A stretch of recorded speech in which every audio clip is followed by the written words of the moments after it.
Okay, so in my hand I have 3 cards. I have a joker, I have another joker, and I have the ace of hearts. So the ace is going on the top. I'm going to take the top card and I'm going to put it on the bottom so that the ace is on the bottom, right? Wrong, it's a joker. Well, if the joker's on the bottom, that means that the ace must be one of these top 2 cards, but the top card is a joker. And the middle card, if you have a look, is also the other joker. So where's the ace gone? Well, the ace is on the bottom. Well, if the ace is on the bottom, that means the jokers must be both the top 2 cards, but the top one is an ace, and the middle one is also the ace. But what's going on? Because I've only got 1, 2, 3 cards. I've got a joker, an ace, and another joker, right? Wrong, it's the 2 of clubs. Good morning, Livewires. Today we are going to be reading Psalm 131, and it says this. Lord, my heart isn't proud, my eyes aren't proud either. I don't concern myself with important matters. I don't concern myself with things that are too wonderful for me. I have made myself calm and content like a young child in its mother's arms. Deep down inside me, I am as content as a young child. Israel, put your trust in the Lord, both now and forever. So if your parents are watching the sermon this morning, they'll be looking at this psalm as well. So please feel free to discuss this with them. We're just going to be focusing on that last verse, put your trust in the Lord both now and forever. More specifically, we're going to be looking at the word trust and what it means to trust God. So what do we think about when we hear the word trust? Every day there's lots of things we trust in. We trust that when we open the cupboard there'll be food in there for us to eat. We trust that when our parents drop us off at school that they'll come back later to pick us up. What if these things don't happen? My mum was late once coming to pick me up from school, and I did start to wonder, what if she's not coming? What if she's just left me behind? Now my mum did come for me, but you see, we can't trust in these things 100% of the time. But we can trust God all of the time.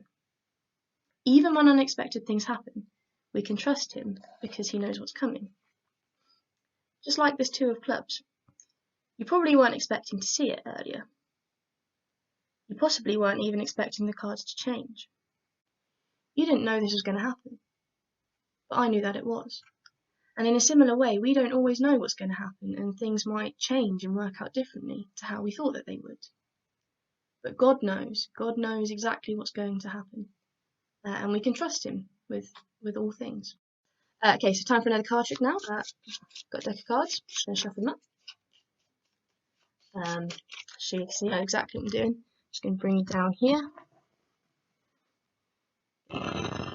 Finish shuffling them up, and I'm just going to take out all of the diamonds out of this deck of cards, exactly as they come. It's got 5, King, 10.